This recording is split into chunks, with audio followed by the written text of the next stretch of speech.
don't know if I would have been great in a house. You'd have been so fabulous in the house. You would have made sure that them bitches read their books. I did. Because you don't like stupid girls. I could walk a runway, though.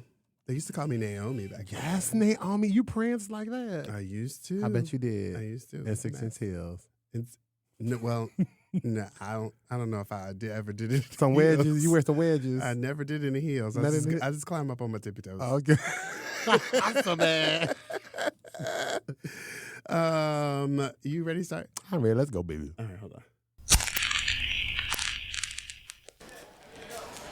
This is Brunch, Blaze, and Ballad, Where we eat, elevate, and talk about media trends from the past, the present, and the future from a Black perspective. I'm your host, Roger Turner. And I'm your host, Alexis Bertrand. So sit back, Spark up, and let's get into it. Hey, Alexis. Hey, Roger, baby. How you doing? I'm good. How you doing, boo cakes? I'm fine and dandy. I'm doing all right. That's fine and dandy. I had a good old time. Mm-hmm. How was your brunch? My brunch was good. Girl, we are still doing the whole fruit salad thing. I'm on my kick. I love it. I've just added extra granola. I'm not doing any. And I keep bringing this up because, I'll be struggling with the dairy. I love cheese on everything. I love cheese on everything, girl. I think, we don't do a lot of dairy at my house because of my husband. Oh, baby, I He's know. allergic. Oh, see, you know, why can't mine have some? No, I'm just not. Do that. Before you conjure up before I touch the mess, let me not put that out there. No. But I've been loving these fruit salads lately and just keeping it cool with like the 2 eggs and like some bread. Like it's been so great. Let me tell you, if you are a black man over 35. What you talking about? A black man over 35. Uh-huh. Okay. He said, like it ain't him. Get the fuck out of my face. So weak. If you all out there, you're a black man over 35, you need to make sure you're watching what you're eating now. Okay, now I'm with you on that. Because it ain't got nothing to do with, because I know fully fit people on high blood pressure medication. Absolutely. Nobody has time for that. It's something genetic there. It's something genetic Work there. on that. Work on okay, it, y'all. looking good. No, I'm with you. How high are you? Well, wait a minute. What would you have for brunch? What you ate? I'm getting hungry. I had a Quality Greens Kitchen bowl. It's this place called Quality Greens Kitchen. Come on, Quality Greens Kitchen. So I had it was roast chicken on a bed of greens with I'm sorry. We had a bed of quinoa and it had 2 sides. It had some sauteed broccoli and quinoa. Maple Brussels sprouts. Okay, actually that sounds tasty as hell. It was good. Damn. How high are you? Baby, I'm at an 8 somewhere. I can't. I tried to. Really? I think we just gonna be. This is gonna be a great conversation because I'm there. We gonna have a good time with this. We definitely. Now, where you at now? I am at a 7.5. Okay, you sure it's a strong 7.5? No, it's just a 7. No, you know what? I'm not even 7.5. I'm at a 7 right now. Okay. I don't know what's gonna be like in 5 minutes. Okay, I know we're gonna. But it's 7 right now. Okay, it's 7 right now. So if those of y'all that be listening talking about I'm lying to myself, I definitely just be catching up. And speaking of our listeners, before we do anything else, yes, okay, I definitely want to read our fan mail. It's time for some fan mail.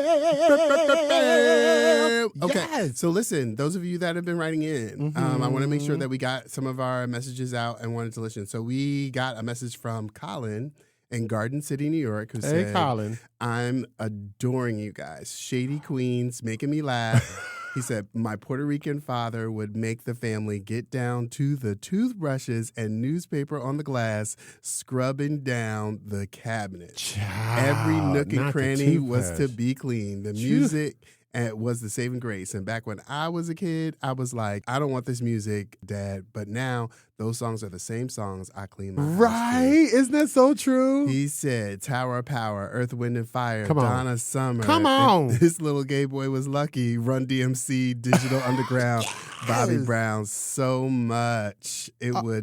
It would be days of cleaning if my dad was in a good mood. Might let me slip a Whitney joint in. Come on, slip a nippy in there. Oh, that was so sweet. That was so awesome. So, thank you, Colin. Thank you for writing Colin. in. Write some art.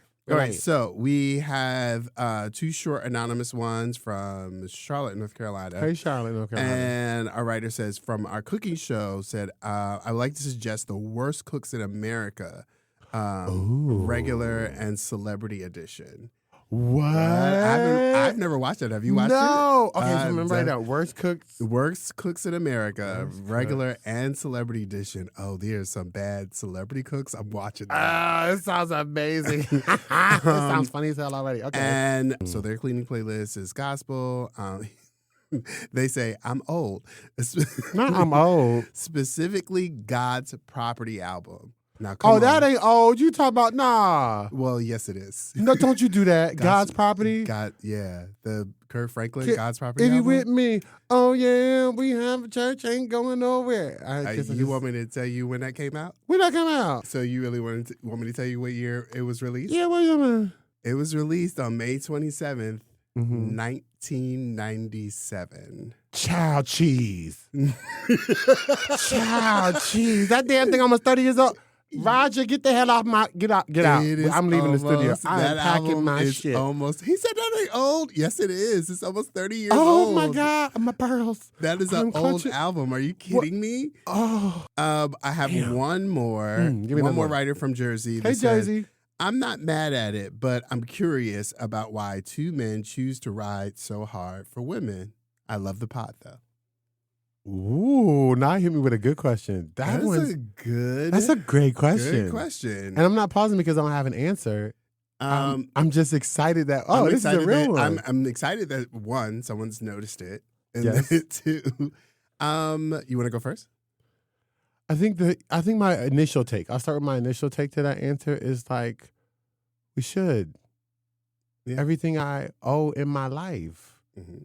I owe to the presence of strong Black women, like throughout my existence, throughout my career, throughout what I've seen and what I think about church, what I think about spirituality, what I think about to be aspects of a man, because it's not just about my intention. And I think Black women in particular in my life were always very clear that they weren't trying to teach me how to be a man. They were trying to get me to understand my impact as one. So when I spoke or when I moved, or this is how it can land, this is how it could look, and you need to see this. They're some of the strongest people I know. Beautiful. I just don't see why wouldn't I? Yeah, that's why not? I'm pretty much the same answer. Is why not?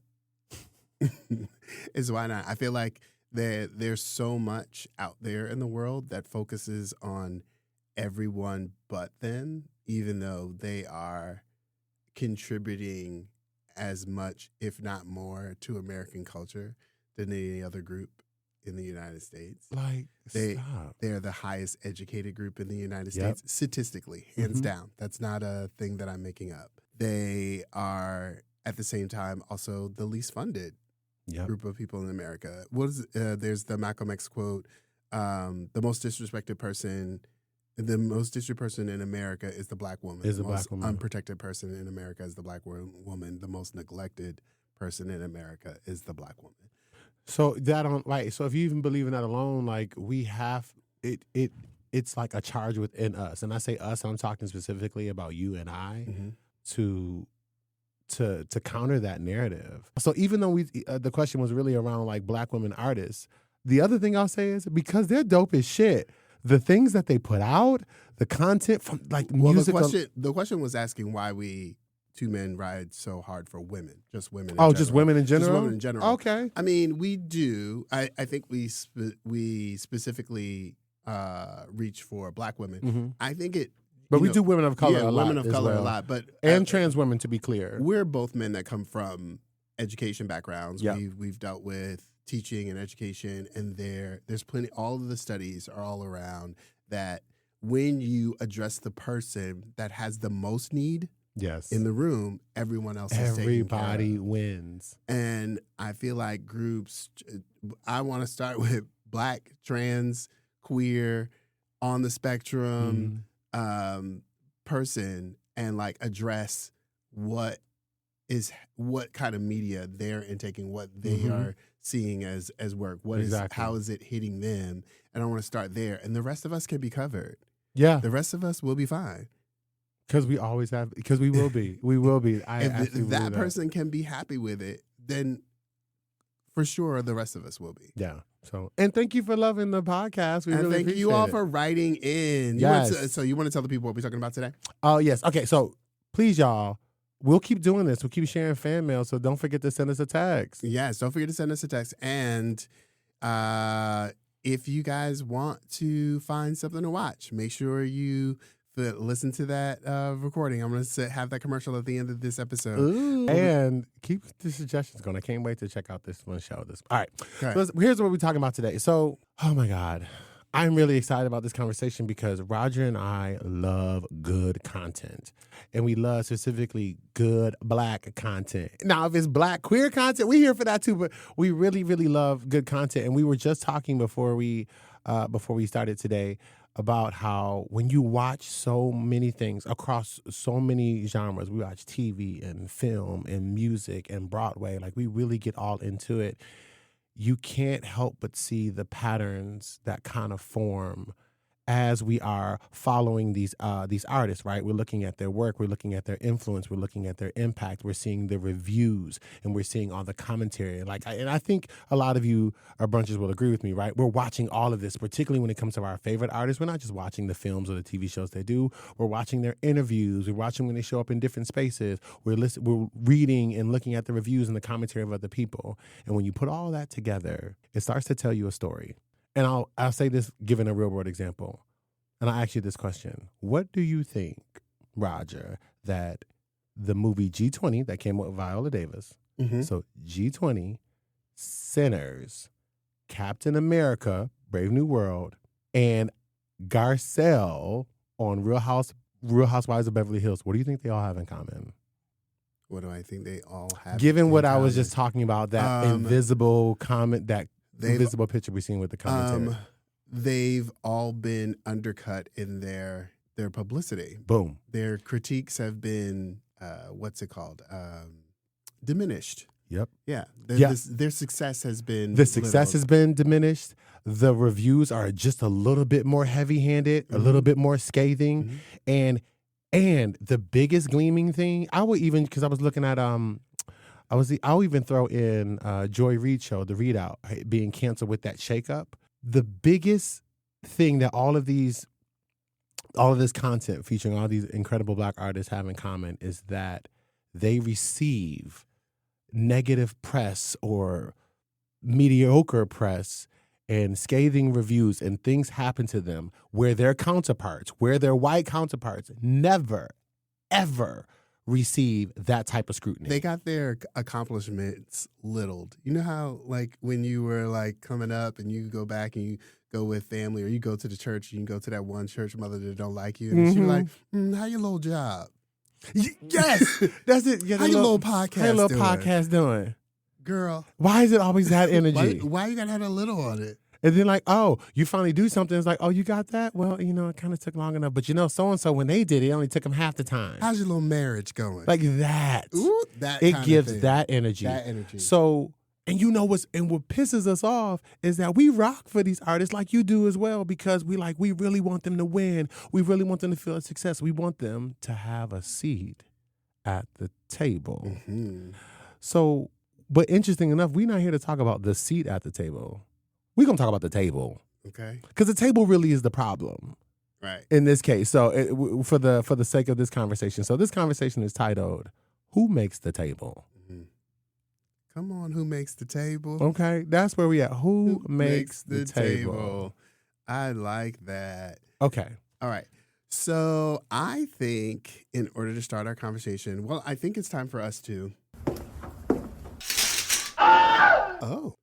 Pull back the curtain. So keep us going. Pull back the curtain on this who makes the table conversation. Okay, so before we go into anything, I want to go through a couple of definitions. Okay?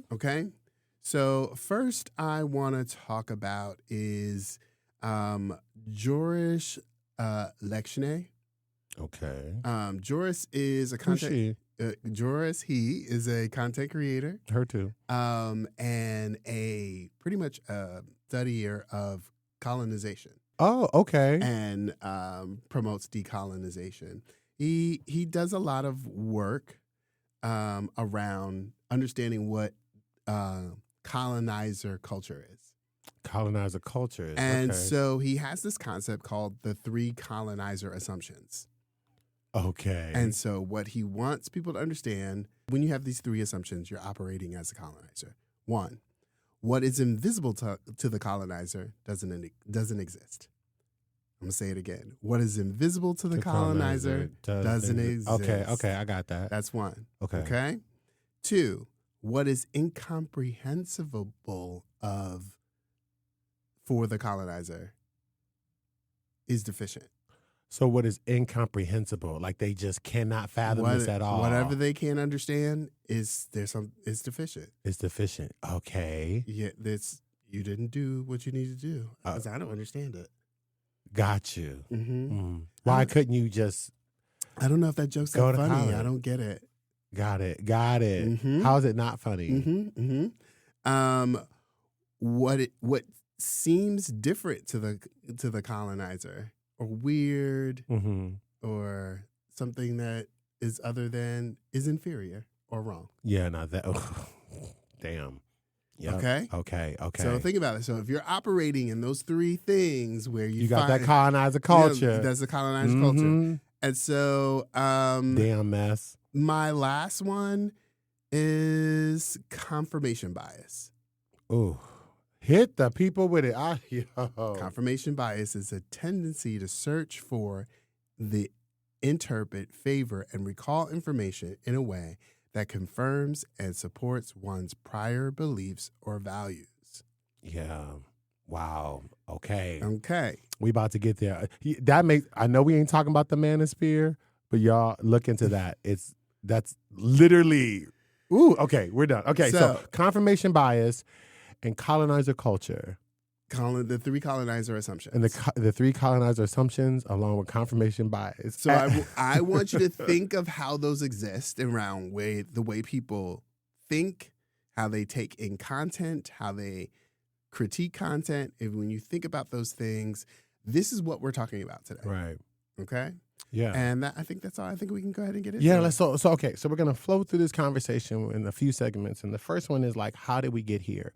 Like I said, we champion so many people for having a seat at the table, but how did we get here? Like, it makes me think of Halle Berry's recent comments around the Oscars when she was on number 1 on the call sheet. Yes, number 1 on the call sheet. And she expresses how tired she is of being the only Black Oscar-winning actress. Like, where are her people? It is not like there hasn't been incredible work that has happened since she's won that by other amazing Black artists, Black female artists. And she's like, I'm tired of being alone. Like, it doesn't, and imagine, right? Because I can remember where I was at when she won this. And like, she won for like all of us, and her speech was amazing. But now, fast forward 20-something years or whatever, you're looking at the actress who had this life-changing moment, and now it don't mean as much, because what was all of it for? She definitely said she questions whether it was for nothing, because till this day, there are only 2 Black women that have ever won lead actress, best actress in a lead role. And one is living. No, the 2. Whoopi's alive. Whoopi won for Ghost. I'm thinking Hattie McDaniel. But she won for, I think it was supporting. She still won for supporting. She won supporting, you're right. Whoopi was the first for Whoopi lead. was, thank you for correcting me. Whoopi was the first. She won for, yes, that's right. Damn. Like, that's crazy. Oh, wait. You know what? That's not true. Or do I have it backwards? Or do I have it? Hattie McDaniel's won. No, I think Halle's the only one. Halle's the only one to be lead actress. So why does the goalpost keep moving, right? So this is what I'm getting at when, like, we're getting at, like, it's not about the seat at the table. It's like, how do the parameters keep changing when you want these, when you ask for these artists to do this and they embody this work, and it still is given to like somebody who puts sausages on her fingers and puts on a gut pad, and somehow she wins Best Actress. Like, I can't. Like, I can't with the Jamie Lee Curtis. Like, I can't. Wow. Like, I just can't. Yeah, Jamie did win for Everything Everywhere All at Once. I can't. And I love, so it's just, where is the fairness in that? Right. And I think we got here because we talked in past episodes about how the Academy, right, the Golden Globes and how the Oscars and the Grammys have had to expand their judge pools and how who gets to vote and all of this and what that actually looks like and more fair artist representation. Even in the Super Bowl, we talked about that, how the Super Bowl has had to learn it. Ooh, y'all should check out that episode because, baby, the Super Bowl's journey into like this more diverse, inclusive space has not been easy as well. But we've done this with American football. I feel like we've gotten here because we have centered, since the beginning of television, which we've also talked about on this cast, just how whiteness has just been centered around everything. And I'm not saying white people, I'm saying whiteness. I'm saying whiteness and its connection to money and access and wealth. That's been portrayed for years. Well, we don't have to say that. Like, if you are a white person that understands what is happening, what we are talking about, then we don't need to explain that. We don't have to explain that. Thank you for making it clear. You understand exactly what we're talking about. But if you hear us say white people in this context about what we're talking about and you are offended, you are part of the problem. Amen on that. I love that. Okay, so we got here because of the whiteness and the bullshit. Mm-hmm. So that leads me to the next part, right? We just want to catch you up. So there was a reckoning, which is why these academies, and they started to, they expanded their voting pool. And like we talked about with the Oscars and we talked about with the sports and with the Super Bowls, like they were changing this and they were changing the landscape. We even think about where Disney is, thinking about how far Disney has come since Dumbo, right? Like the idea of what a Disney princess is, you ask kids now, they look very different than when it was just Cinderella, Snow White. There's no little white girl. Sleeping Beauty, was that her? Like them. Like it was them chicks forever. There was the three girls forever. And now we have all of this other spectacle. So even in our cartoons and our animation and our music, like you see more inclusive representation. Even though we've also talked about this on the cast, that they could do more to green light certain projects, but we're seeing more. We have a lot of content to talk about. Anytime Roger and I go back, it's like, hey, we want to find some black shows around cooking or around athletics. We can find them. They exist. They're out there. That's great. So you would think. One of the things that like really, because I know Oscars was like months ago, and that we were talking about all these different things, but like the thing that comes forefront for me like immediately is the reaction to the movie Sinners. So here's where I wanted us to go, right? Because you think that it would all be well and good. We got all the project. It's diverse. We're out here doing fabulousness. So again, we're not only looking at the projects, but we're looking at the commentary around the projects. Wow. And so much for Shangri-La, because what have you been noticing as recent as Sinners reviews and commentary? So the big story around Sinners is about a post that actually came out from two white actors defending Sinners. Mm-hmm. Okay, the first being Ben Stiller. Okay, yeah, right, yeah, Ben Stiller of all people. This guy, the guy behind Severance, for y'all who are following the show. This guy. Oh, that's right. He is behind Severance. Mm-hmm. He's more than the Zohan, honey. Yeah, exactly. Okay, he's doing some stuff out here, but Ben Stiller is being slammed by a couple of different, news outlets of being overly sensitive, and people are responding to his thing. But he basically put out a post that says, I quote, "In what universe does a $60 million opening for an original studio movie warrant this headline?" And he says that in response to Variety's post about Sinners that says Sinners has amassed $61 million in its global debut. It's a great result for original R-rated horror film, yet the Warner Brothers release what has a $90 million price tag before global market expenses. So profitability remains a ways away. Who the hell else movie they write that shit for? It's the yet for me. Yeah. It's the yeah. And so You ashy bitch. Ben Stiller. That's some ashy ass bitch who wrote that. Ben Stiller was like, hey, they don't like themselves, and that's why Ben Stiller is out here like, hey, it's a $60 million movie. Like it's not a franchise. It's its own original thing. It's just an out original here. movie. It's by itself. Why are we calling it giving it a asterisk on its A+ opening? Like it's A+ with an asterisk. Why? Like you have to smell the hate, and I don't want to hear like, but it's not like anything that we said wasn't true or whatever. My point is, what other films are you doing this for? You aren't gonna find another film. Patrick Swayze posted in response. It's opening weekend. Patrick Schwarzenegger. I'm sorry, not Swayze. Not Swayze, because I don't want them. I keep saying that. I know. Patrick Schwarzenegger. You did love us from Swayze. Patrick Schwarzenegger. I love me some Patrick Swayze, but I'm gonna put some respect on some Patrick Schwarzenegger because I'll put it on. Yeah. I just finished watching White Lotus, and this man's a pretty decent actor. Okay, now, come on. He doing his work. He out here. Come on now. So yeah, but he was like, it's opening weekend. Period. ... No more. Don't need to say anything else. Right. Like, why are we no saying other this? film would get that. But like, it would say something like, sinners just sold themselves for $60 million. Like, they would play off the title. Like, it would do something like that and leave it at that. Like, they made $60 million. Like, keep it moving. Some content creators have pointed out that Once Upon a Time in Hollywood by Quentin Tarantino. I hated that movie. Had the same budget as Sinners.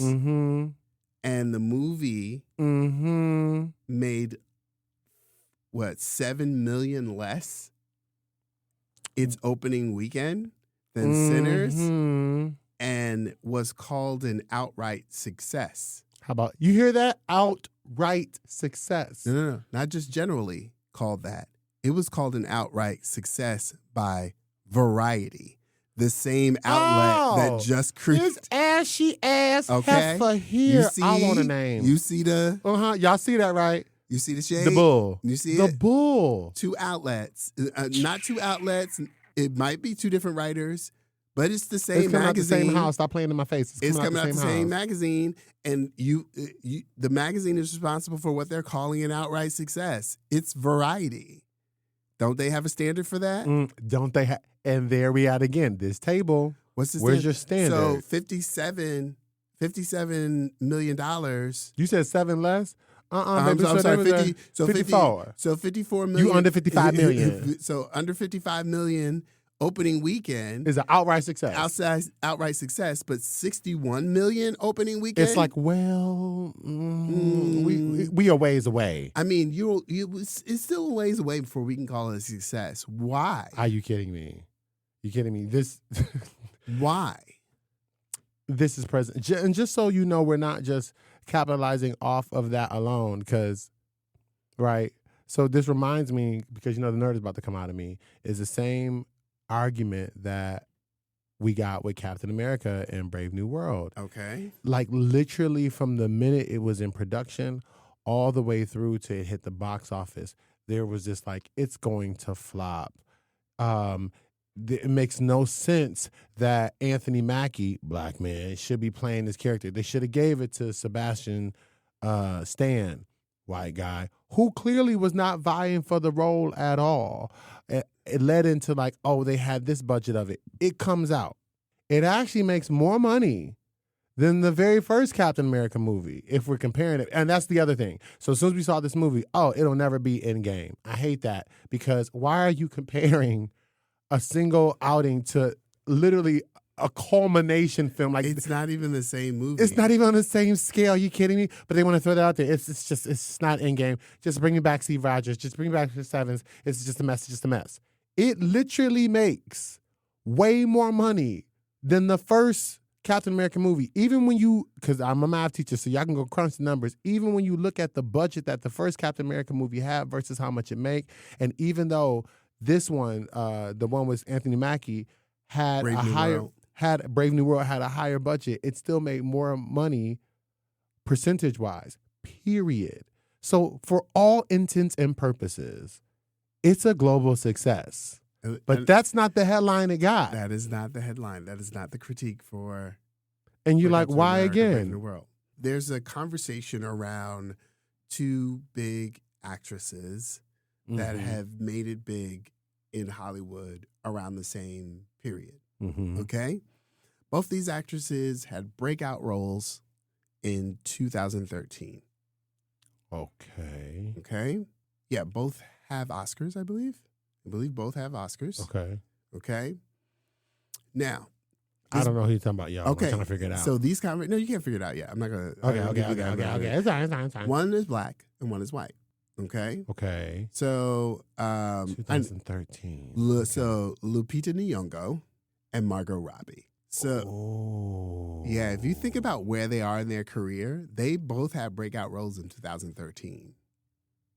Oh yeah. Okay. And if we look at the numbers, because if just peripherally, there you go. is Lupita's career anywhere near Margot Robbie's career? No. No. Right?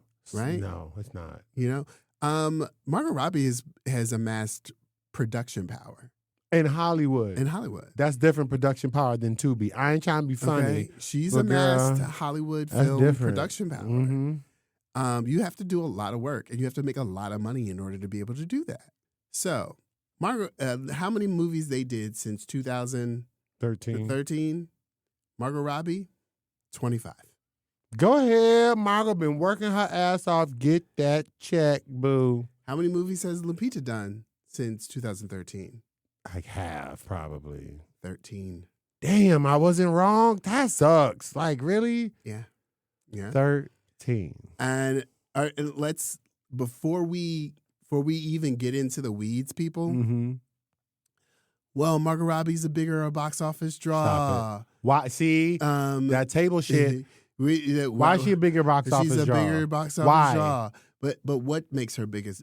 Not even because we know the why. Right. We know the why. Right. Exactly. We know the why. I don't think the people that say it know they know the why. Mm-hmm. Going back to that colonizer Okay. culture you were talking about. Or Yeah. confirmation bias. Yeah, it is. Yeah. Confirmation bias. They want to tell you. They want to tell themselves she's just a bigger box office draw. Well, if we look at the numbers, so Margot did 25, Mm-hmm. and Lupita did 13. Mm-hmm. Margot had about 10 lead roles in those 25. I'm about to say she had at least 10. Lupita only had 4. Okay, Right. all right. Let's look at So damn near half of Margot Robbie's were lead, about half, almost half, and then not even. You said 4 out of 13, so like 25%, 20-ish something percent of hers were lead roles. Just putting it out there, y'all. So I'm gonna name some movies. Okay. Why you talking like somebody auntie? Because we talking about name some movies. the success of all of her movies. Okay. If she's such a big box office draw, then all of her movies bring people in and they do really, really, really well. Okay. So of these 25 movies, how many movies you think you're going to be able to know? I mean, 5, 6. 5, 6 of the 25. Out of 25. Out of 25. You being generous. I only knew 3. You only knew what? I only knew 3. Okay, so I know there's 'Cause Barbie. off the top of my head, I can only name Barbie. Uh-huh. I wanted to name ones that was a success. So I wasn't going to Oh, say damn. Suicide Squad. Oh, well, I was going to... Don't do that now. That She's a was good a- Harley Quinn. Oh, you talking about The movie. I'm talking about was the movie a success. No, the latest one was, I Well, thought... the first one. No, we can't. We don't talk about the first one. We don't talk Okay. about it. Okay. Yeah. Suicide Squad. So I wasn't adding that one. I wasn't adding that one. What's it called? Once Upon a Time in Hollywood. Yeah. And Wolf of Wall Street. That's the one I was thinking. Not Once that's a Upon breakout not the one, not the Once Upon a Time in Hollywood. I was thinking about That's the Wolf of Wall that's Street. Wolf of Wall Street. Yeah, That's yeah. her big breakout role. Yeah, I remember that movie. All right. So if she's such a big box office draw, I should name a couple of other at least. So if she made 25, how many of those 25 do you need to be able to call her a box office draw? I hear your point. How many of them? Not all, the majority of them. The majority of them. Yep, the majority of them. So if I give you 10 titles and you don't know what the fuck that is, or you say that didn't do, or you don't, it didn't really. You do don't well? think of it as a success as it doing well. Okay. Then so let's keep it counting. Okay, we keep it counting. Okay, we keep it counting. Then you can count it. Let's do it. Okay, you ready? Okay, yeah, let's do it. All right. So we're only doing 2013 on. Okay. Okay. Mm-hmm. Suit Frances. Okay. Nope. Dud. Okay. That's a dud. Z for Zacharian. Huh? 2. Focus. I only knew that one. That was the one with Will Smith. That was that film? Yeah. See the way you made that face right now? Oh, So you yeah. can't Okay. count, No, you can't count that. Okay. Can't count that. I didn't want to watch that. You can't count that. Okay. It didn't draw me in. The Big Short. Okay, I like that one. Okay. But I mean, it's because I like it. I don't know if it was a commercial success though. I like that one, so I'm not sure if it was a commercial success. Okay. Keep going. Wisco Tango Foxtrot. No. The Legend of Tarzan. Oh my God. No, that's 5. We're not counting that. That is a mess. I, Tonya. I think that was a successful movie. I think it got nominations too. It probably did. I think it went through award season. Goodbye, Christopher Robin. Did you know she was in that? What? That's 6? Mm-hmm. No. Terminal. Was that the action movie with the Terminal? Okay. No, I don't remember. Never mind. It's forgettable. It's 7. All right. We had 7. Okay, so I didn't hear Slaughterhouse Rules by 8. But I think that got nominated for stuff. I'm not sure, but Mary Queen of Scots. Okay. Dreamland. Okay. All right. At first I was like, I heard of that. Oh no, that was La La Land. See, right. Once Upon a Time in Hollywood. I got that. Bombshell. Huh? Mm-hmm. It's 11. Bombshell. Birds of Prey, I like Birds of Prey, though. So you can count that one. Peter Rabbit 2, The Runaway. Another Suicide Squad. Shut up. Don't do that. That was a nice one. The second one was nice. Amsterdam. I don't even know what that film about. Okay. And Babylon. Okay, I've heard. Okay, damn. And Barbie. And Barbie, yes. So the I felt like I was up to like 15. Like I didn't care. Like honestly, I'm not trying to be funny. I didn't hear about them, or I didn't. So like 15 of them. So like, that's more than half of her movies. Like, yeah, I guess they were. So you cannot say this is not about her being a box office draw. Right. Why she has more movies? That's not what it is. Mm-hmm. And let's get rid of that argument that maybe Lupita didn't want to do that many movies. That's not true. She actually said she wasn't getting offered that much. She said in interviews, I wanted to work, but I wasn't getting offered anything much other than slave roles after I won the Oscar. Yes, that's right. She said that. What the hell? After she won the Oscar. After she won the Oscar, y'all, that's what, like, that to me blew my mind. After an Oscar, you would think people are still giving her slave roles. Like, are you crazy? Like, it baffles me. You think this woman wants to keep playing a slave over and over and over and over and over again? And so to your effect, and no tea, no shade to Margot Robbie. I love her as an actress, but to the point of this conversation, Barbie was probably her biggest commercial success. You really think that after the commercial success of this, she wants to keep playing all of these different type of roles? That's just these kind of plastic, campy kind of girls. You think she always wanted to play a fucking Harley Quinn? She always wanted to be a clown? Like, no. Even with the movies I didn't recognize, I bet you she was given the opportunity to just try different things, which is literally why couldn't Lupita just get that kind of accessibility?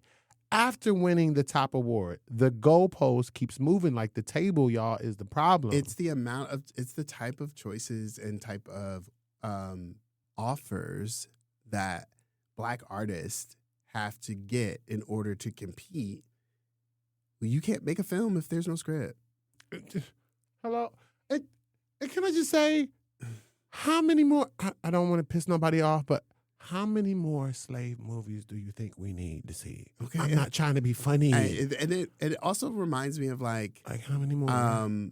In number one on the call sheet on Apple TV, Mm-hmm. and how Whoopi Goldberg, I had some, we had talked about Whoopi and her early movie career Mm-hmm. before one of our other podcasts, and I misquoted. I was giving wrong information because I'm high, and sometimes we don't remember things correctly. That's true. But listen, I want to remind y'all, we are not journalists. Okay, we not. This conversation is for fun and us having a good time Okay, while we point high. blank period. But I'm gonna get some stuff wrong. But I had remembered. I knew that Whoopi built a career on taking other projects that were meant for other people that wanted to fail. I remember that person to only be Eddie Murphy. I was giving wrong information when I was told that. She actually got different projects, but from a variety of different actors. Bette Midler wanted to do Sister Act, was supposed to do Sister Act, and dropped out of the project. Wow. I think I might have heard that. But you forget about things like that. That's oh my God. What's that's the actress? She was the lead actress in Cheers. Kirstie Alley? No, Shelley Long? Yeah, Shelley Long was supposed to do Burglar. Oh, shut up. Yeah, like all of these. That would have been funny. She would have been funny in that too. Or was it Jumpin' Jack Flash? One of those. But I could have seen that. All of these projects were supposed to be other actors, and the projects were happening. These people dropped out of the project, and that's how she got. That's how she got it. She was like, "Hey, all those strings of movies. I heard you dropped out of this thing. Damn. Maybe I would be good for this." Damn. And like had to convince studios to put her in these movies. But so we're not glossing over that lightly, because it's on one end you hear the brilliance of Whoopi, but you also hear the struggle. Right. Like this is how she had to be able to become. That's crazy. Like she had to do the work instead of like when most actors don't. Once you get a level of success, she was an Oscar-winning actress. Right. She's entering this business as an Oscar-winning, like an Oscar-nominated actress. I'm sorry. There we go. She gets Oscar-nominated, like, right out the gate. Yep. And she still have to, like, who's saying no? Right out of the gate. She still has to go fish for her own movies. And that's the only way she had blockbuster movies, because she had to go find them herself. So we're talking, what is this, 1989 we're talking about? These are, I believe it's between 80. We know it's late 80s. Yeah. So late 80s to 89. To Lupita. Yeah. 30 years later, almost 40 years later, saying, after I won, I can't get roles other than. Yeah. Like, I need people to understand the string that we're talking through, the thread we're talking through. Viola Davis is still talking about how she has to, if she's going to be the black Meryl Streep, why is she not getting Meryl Streep money? Right, where's my Meryl Streep check? She had to go to television in order to get the money and the pay that she deserved. She's still saying this. And she's still saying this. She should not have to go to television. She went to television. She enjoyed her work on television, but she shouldn't have to go to television in order to work. Like after being award-winning. The magnitude of actress that she is. Right. She's a tremendous actress. She is an actor's actor. When people talk about, when Timothée Chalamet was talking about the greats, he named Viola Davis. Yeah. Okay. So just give them their due, right? Yeah, like she's still having trouble. All of these actresses are having trouble. Same was Taraji P. Henson was talking about What Color Purple. Yeah, that's true. That's true. She said she got paid 1/10 of what Brad Pitt. Sorry, Brad Pitt. Thank you. She got paid 1/10 of what he made. That is insane. She not 1/10, but like less than 1% of what he made from the same movie. I can't. What is it called, Mr. Benjamin Banneker? No. Yes. Not Benjamin Banneker. Benjamin Banneker. You better, I'm always talking black people out here. Oh my God, Benjamin Button, Button. the yes. Curious Case The of Curious Case of Benjamin that Button. fool. When they That were in that movie was movie weird. together, she made like one. Yeah. But her performance in that. Are you kidding me? Like she's like, if amazing. I'm gonna live, I'm gonna live. And she still talked about having to fight for that, where again their counterparts haven't. She keeps saying how she keeps feeling like she's starting from one. And so yes, and I mentioned and I want to put this out here because it also folds into like reality television. I did when I mentioned Garcelle from the Real Housewives of Beverly Hills. I bring that up because for that particular franchise and Beverly Hills, whether you're a Housewives fan or not, like I am, there's a ranking. And for the longest time, it's always been like Atlanta and Potomac. They keep going for number 1, number 2. You know, Jersey fell off, whatever. Orange County might be up there, but Beverly Hills found its way up there and stayed up in the top 3 franchises. For Garcelle Bouvet, I'm talking Francie y'all from Jamie Foxx show, for her to show up to be the first Black housewife, met with all the ridicule of, they're just trying to be woke. They're just trying to stay relevant. She's not giving her a lot of critiques. And don't get me wrong, the commentary on Housewives is insane. And when I can tell you that compared to the other new cast members, she endured a lot of shit. And to be living in this level of opulence as a Black woman, even though she's talking about her Haitian roots and her story and how her upbringing and what she's done and how she supported and built all of this. And she talked about some of her past connections with people like Eddie Murphy and Bill Cosby and Johnny Depp. She knows some of these. She just knew these people coming through the industry, and then to have her then be tarnished just from her years, and she left the show, didn't even make us think about it when she realized that the cast members were all kind of essentially like, girl, we don't care about you like that. Yeah. All right. She saw that and she just left. Yeah. And I say that because if y'all know anything about these shows, it's always dramatic. It's always a storm out. It's always, she said, I'm out. Literally on her Harriet Tubman. And she turned around. And I say this because the executive producer, Andy Cohen, had to just, she did that. And I love her and maybe she'll come back. But basically I get it.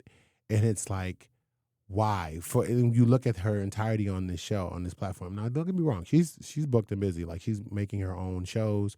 Producing her own films, starring in them, writing them, doing a lot of stuff great. All work she probably had to create, but go ahead. All work she did create under her own agency, which you see on the show. Right. But to for the few years she was on there, to just this level of scrutiny because she's the first Black cast member. Now there's another one who I like her a lot too, but this, again, this Black woman in reality television has to catch this much hell to sit on the same platform.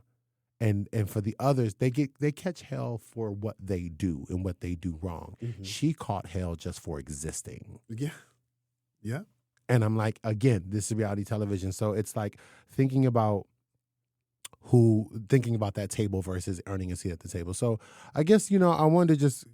I would like us to end on a little bit of a high note. Yes. Yeah. So I want us to go. I concur. So I think where we go from here. I'm gonna go see these movies and I'm gonna go watch these films. And you're gonna come in your podcast and you're gonna talk about them. And we're gonna come on my podcast and I'm gonna talk about them. Okay. So and I'm still. I think what I can do is what we do in this podcast is continue to scour these streaming services, what kind of content is out there, talk to our friends, talk to our fans, and talk to other brunchers and be like, hey, what are you watching? I want us to also constantly think about those artists that we know their face, we know their work, we see them all the time. Take the time to learn their name. You not just be that actor, but learn that actor's name so you can start, pushing and promoting when you know their new work are coming in, or asking the question in the ether of why am I not seeing this person in more things? Right. He's oh, you remember so-and-so from so-and-so? Let's get out of that habit. Yeah. So with that said, I would like us just to have something fun for us to do so we can leave a little up. Okay.